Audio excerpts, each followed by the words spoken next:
Secretary and Correspondent Reverend Dr. Boniface Jayaraj, the Principal of Loyola College, Reverend Dr. Louis Arokiraj, the Head of the Department of Economics, Dr. M. Salvaraj, the President of LEAD, Dr. R. Sarita, the many faculty members of the Department of Economics, and the truly blessed and lucky students who are enrolled in this outstanding institution that has now reached 100 years of excellence in the field of economics.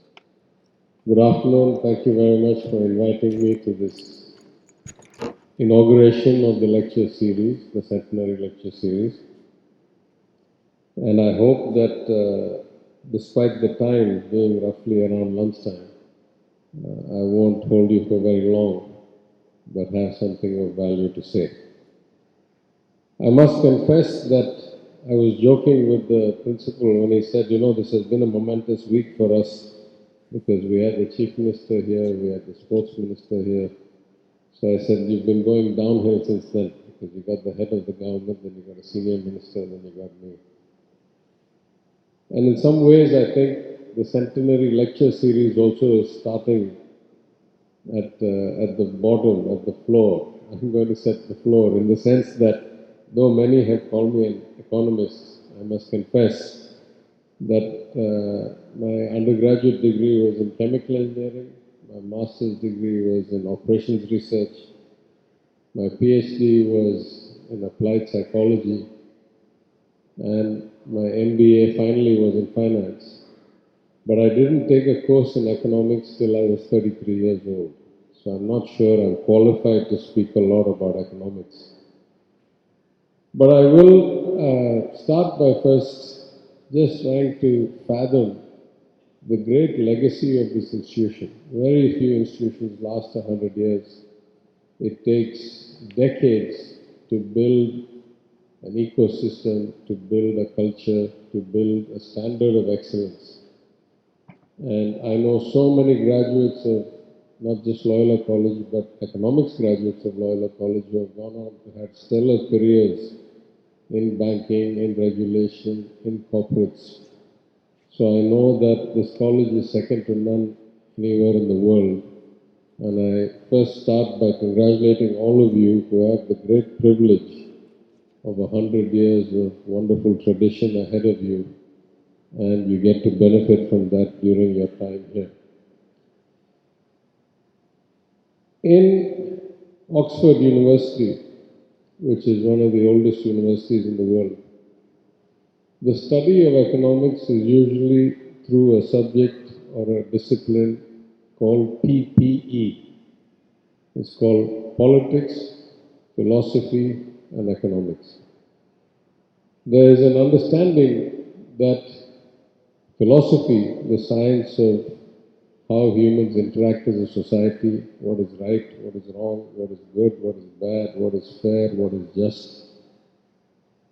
That economics is just the application of philosophy to those things that relate to money, progress, development, distribution. And so some would argue that economics is nothing but philosophy related to money and munificence. And in fact, in most parts of the world, politics is driven by a variation in economic outlook. Most parts of the world, politics is between what they call the left and what they call the right. The left being more towards the nature of socialism or communism, and the right being more towards the nature of unbridled capitalism at its extremes. So in that sense, the true impact of economics is felt every day in every life by the policies set by those people who are elected in a democracy. In fact, I've spoken in many places around the world about two recurring themes that I observe. The first is that democracy and free markets, or market-based socialism or capitalism, some version of anything other than the state owns all the assets and decides who gets to have what. Any other organization of society is only viable if you have a democracy. You must have the right to vote universally given to people, and that right to be exercised on a regular basis. And that has to be both the supporter of a free market, of capitalism, of market-based socialism, as well as the regulator of unbridled capitalism or market-based socialism. In the natural course of events, every free market model will lead to such outliers in terms of winners, such great concentration of wealth, that they will effectively be able to subvert the system, and you will find the bulk of citizens are no longer vested in the continuation of this market-based system. That has been the tendency from inception. It has come and gone in waves. And the notion of democracy, the notion of one person, one vote, irrespective of your wealth, irrespective of your education, irrespective of your location or status, is that such a system is supposed to force the government, the elected politicians, to take policy decisions that are for the greater good, for the many, for the distribution of resources, for ensuring that no one gets left behind. That is what the voting model is supposed to do. It is supposed to be the antidote to unbridled concentration of wealth and a huge separation in society between the haves and the have-nots. This is not a new concept. It has been talked about and written about for decades. But the second phenomenon that I observe around the world today is that there is a general decline or a cyclical downturn in the quality of democracy in the fabric of our societies. This is true not just in developing countries like India or some parts of Asia and Africa. It is 100% true in fully developed countries like the United States or the United Kingdom or large parts of Europe. And I have argued that economically speaking and structurally speaking, this deficiency of democracy has three core components. And if we want to improve the quality of our democracy, if we want to improve the quality of citizens' faith in a model that still allows for voting and election of officials, we have to fix these three core deficiencies.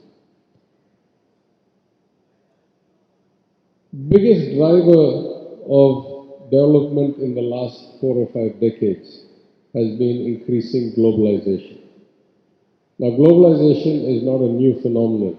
For those of you who study history, or those of you who look at different kinds of even fictional narratives, throughout history there have been periods where the world has been united under one model which allows for expropriation of resources, which allows for transfer of assets.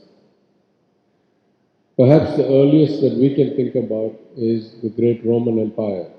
At one point, the Roman Empire stretched across the world, and the rule of one set of people living in one small part of Italy basically drove the outcomes of the rest of all human beings in the world practically. This era of globalization, because the Romans owned the whole globe, has many historical artifacts left behind. For those of you who travel, you can see great Roman monuments in places like the Middle East, in the UK, and other parts of the world. Not in the New World, because they didn't have seafaring technology to reach Australia or the United States. The second big era of globalization was the era of colonialism, where those with naval power, those with great armies, those with resources, effectively tried to integrate all of the lands under their control. There was a great British Empire, the French had colonies, the Germans had colonies, even the Americans had colonies around the world. And at some level, the movement of goods, of capital, of people to a limited extent across these geographies was an era of globalization. Every single era of globalization, of removal of barriers, of removal of friction, will automatically accelerate the overall growth of the world. This is a mathematically provable concept. Every time you remove any barriers to trade, you remove friction costs like import duties or import constraints or export constraints, you will find the global output goes up a lot. But what you will almost always find is that disparity will increase at the same time. Not so much disparity between nations, but disparity within nations. Within India, you will find the rich are getting faster, much richer, and the poor are not. You will find that's true in the United States, you will find that's true in China. So this era of globalization that has now run about 30 or 40 years is very unique in the history of the world. We have never had this kind of hyper-globalization where there is not just movement of goods, of capital, of human beings, but movements of information, of services across wires, transfer of knowledge, transfer of wealth that is happening remotely across the internet. And so what we have in the last few decades is the era of hyper-globalization. Some could argue that now the amount of backlash against such globalization is leading to a secular decline or in some sense a reversal of the last cycle. But the last cycle has left us with these three great problems, three great reasons why democracy is in deficit or in recession around the world. The first is the gap between the haves and the have-nots has increased exponentially. I can talk about this around the world. I can talk about how the rich and poor have separated in America or in the United Kingdom or in Europe or in Africa. But in India, the benchmark, which I think is the most startling benchmark, is that the top 1% of the people in this country own something like 50 or 60% of the country's wealth. What is worse, the concentration of wealth and income in India today is worse than it was under the British Raj in 1920. Think about that. What is the point of democracy? What is the point of people elected rule?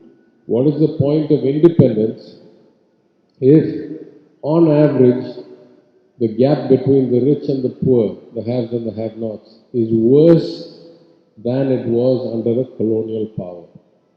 That to me is one of the biggest failures of democracy, why a lot of people are disgruntled, why a lot of people have lost faith in the system.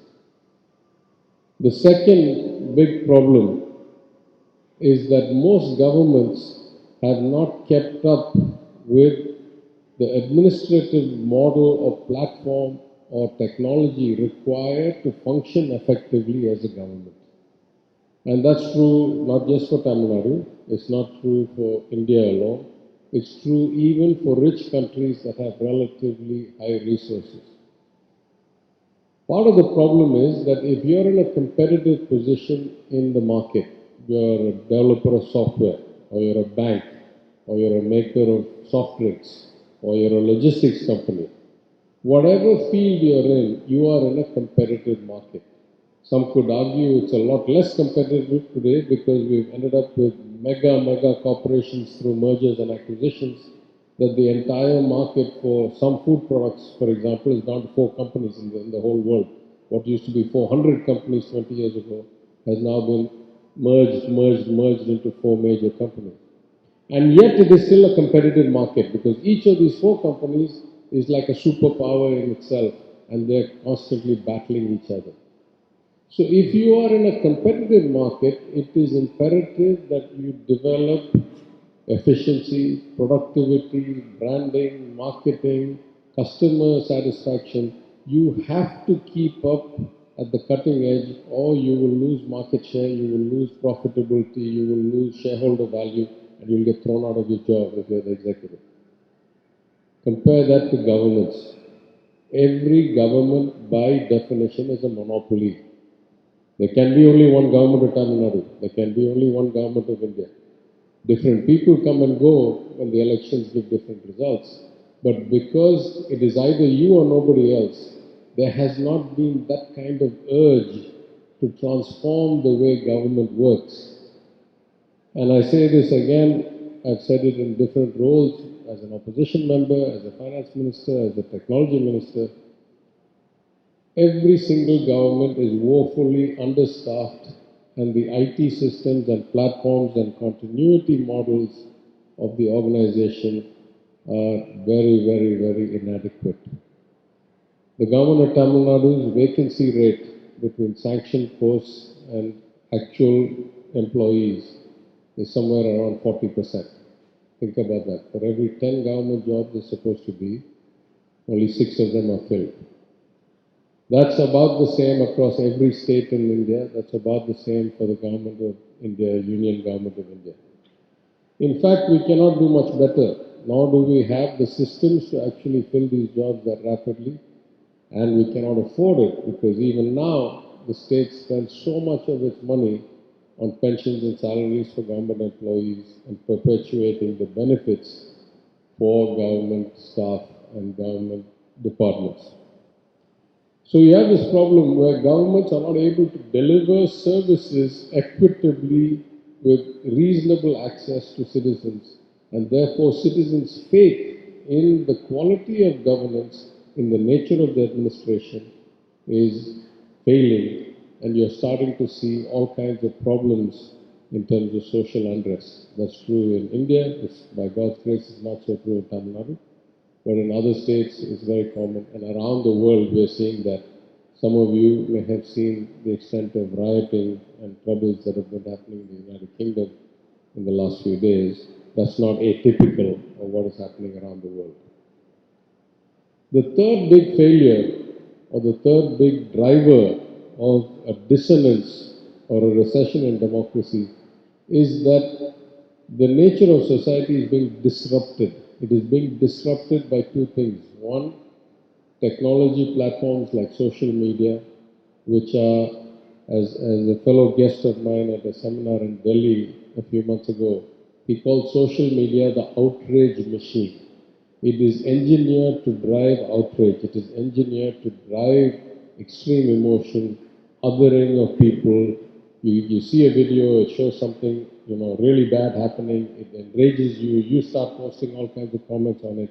And we now have a much more kind of at each other's throats, much more polarized, much more disintegrated notion of community and society. And what makes this worse in a lot of countries around the world is that large-scale immigration has created a structural change in the composition of society. If you take countries which allow immigration or refugees or workers from other places, the face of society has changed. I was in the United States a couple of times last month, unexpectedly. I used to live there from 1987 to 2007. When I went in 1987, it was very rare to see other Indian people on the street, if not in the university that you were in. And even then, Indian students made up a small percentage of the population. If you go to the United States today, in any industry, in medicine, in banking, in the law, in corporates, in CEOs, in board members, in venture capitalists, there's such a huge strength of Indians, many of them Tamils, the luxury of our education, the consequences of their hard work and their success. But in fact, the picture of a boardroom 40 or 50 years ago and the picture of a boardroom today shows different levels of, diversity, different levels of color, different levels of gender. This has exacerbated the first two problems. When you have an increasing spread of rich and poor, when you have a failing delivery of governance, then everybody is looking for a reason, for somebody to blame, for some excuse why this has gone so badly. And xenophobia, anti-immigration, racist tendencies get exacerbated and get really profound. These are, in my view, the three biggest reasons: economic, social, and because of globalization, accelerated and technology, we have seen this kind of deficit or recession in democracy. But I don't want to end on a bad note. I want to say that many of these things are cyclical after all. And the two things that I see sitting in my seat, the first, the recent election results of the national election 2024 have been a clear repudiation of one person, one authority, one centralization. And we have seen in places like Uttar Pradesh, the people have taken democracy and the constitution, preserving democracy and preserving the constitution as the biggest driver of voting patterns. So, irrespective of economic status, irrespective of education levels, it is now clear that people are starting to note that a recession in democracy, a decay in your rights, is long-term negative for you. It doesn't matter who the charismatic leader is. You have to protect the one person, one vote, and the role of the Constitution and the rule of law. The second, I would say, is technology. Perhaps it's because I'm sitting in my seat, but it is very clear to me that the way we fix the problem of lack of investment, of lack of equity, of lack of government services being adequate is through the massive application of technology, particularly the new age technology like artificial intelligence, which can eliminate the need to process mundane tasks through human beings.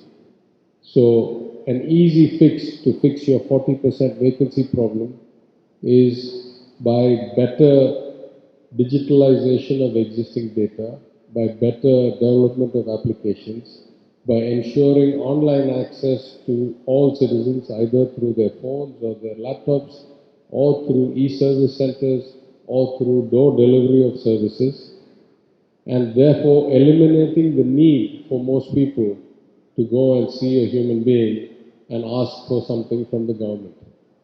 In my time in the IT ministry, we have expanded the e-service centers from under 8,000 to over 25,000.